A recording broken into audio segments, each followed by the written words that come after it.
Sebelumnya, yuk klik subscribe untuk gratis berlangganan.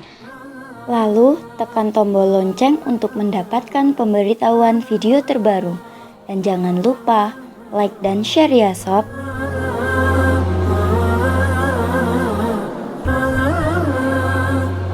Mudah-mudahan teman-teman yang istiqomah setiap pekan duduk dalam majelis ilmu akan semakin dikenal oleh para malaikat, terutama malaikat-malaikat yang khusus bertugas mencari majelis-majelis zikir di muka bumi.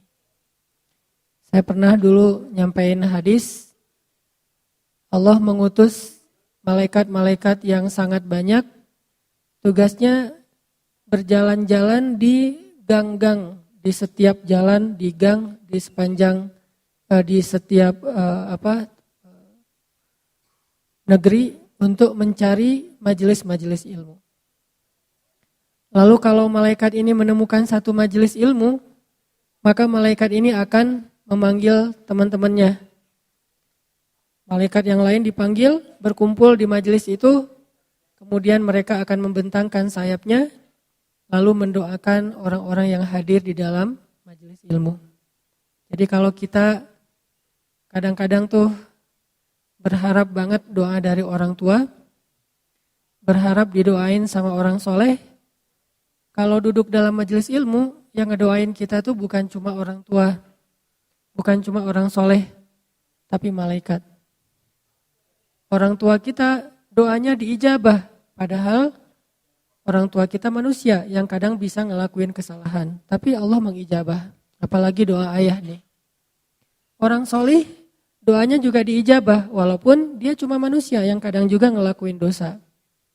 Terus kalau orang soleh dengan orang tua yang sama-sama melakukan dosa, doanya diijabah, gimana lagi dengan malaikat yang gak pernah ngelakuin dosa. Jadi yang semangat mencari doa dari para kiai, itu sesuatu yang baik, dari para ustadz, dari orang soleh, terutama dari orang tua, ayah dan bundanya, dan mertua kalau ada.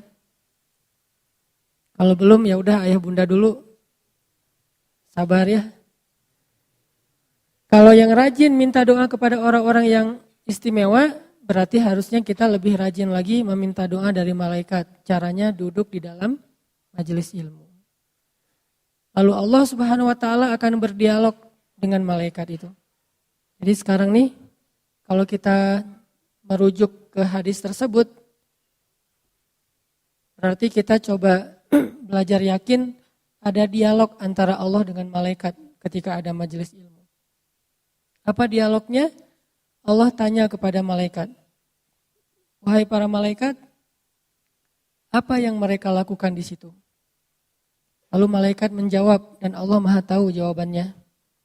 Mereka sedang berzikir, memuji, menyebut, mengagungkan Engkau ya Allah. Allah lalu bertanya, apakah mereka pernah melihat aku?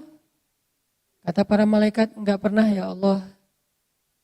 Kata Allah, gimana kalau mereka melihat aku? Kata malaikat, kalau mereka pernah melihat Engkau, pasti mereka akan menghabiskan seluruh usianya untuk berzikir dan mengagungkan Engkau.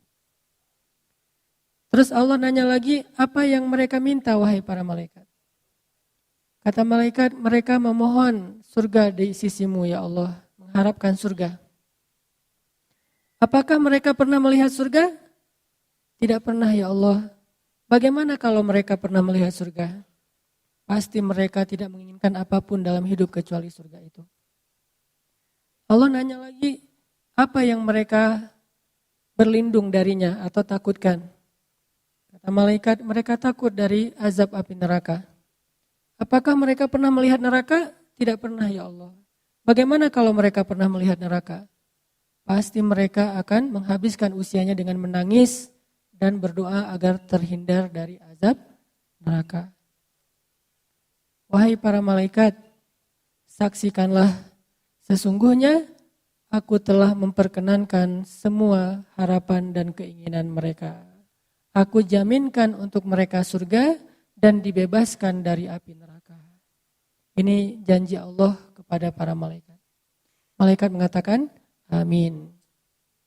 Tiba-tiba ada malaikat yang qadarullah ya, kalau bahasa kita nggak sengaja melihat ada orang di situ tidur. Ya Allah, gimana dengan si fulan yang dia itu cuma tidur di dalam majelis itu, nggak sengaja ikut taklim, dia lagi istirahat di masjid, tiba-tiba ada taklim dan dia jadi kebawa di dalam majelis tersebut. Nggak niat ikut taklim, apalagi kalau niat walaupun sama-sama tidur. Niat sih pengen ikut taklim, cuman karena mungkin lelah banget ya, semalaman nggak tidur. Kenapa nggak tidur? Belum bisa melupakan jawaban yang sangat pahit dari calon mertua.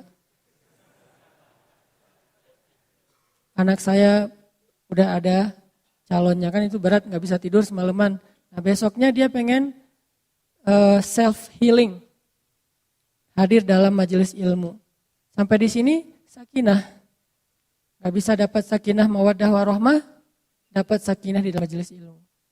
Jadi benar emang yang masih berstatus gitu, yang masih berstatus sendiri, mungkin salah satu cara untuk kita menjaga ketenangan diri kita, kalau nggak bisa ngelihat wajah pasangan, minimal kita hadir dalam majelis ilmu. Tapi lebih keren lagi hadirnya berdua sih. Tetap angger ya. Nah, ya Allah tuh ada orang tuh, dia cuman tidur doang di situ, cuman mampir, nggak sengaja dan nggak ada niat pengen cari ilmu. Gimana dengan dia? Kata Allah dia termasuk di antara orang-orang yang mendapatkan rahmat. Artinya nggak tahu nih dia dapat apa yang dijanjikan atau sekedar dapat rahmat, tapi tetap dapat kebaikan. Padahal nggak sengaja. Gimana yang sengaja? Gimana yang udah prepare, yang udah diniatin, yang udah kepengen banget datang jauh-jauh? Pasti al-jaza wa ala qadril masyaqqah. Balasan itu tergantung tingkat kesulitan. Jadi bahagialah teman-teman yang insya Allah apa yang teman-teman lakuin hari ini akan jadi berita gembira nanti di padang mahsyar. Tiba-tiba kok masuk golongan yang keren banget, wajah-wajah mereka bercahaya. Kenapa saya masuk golongan ini?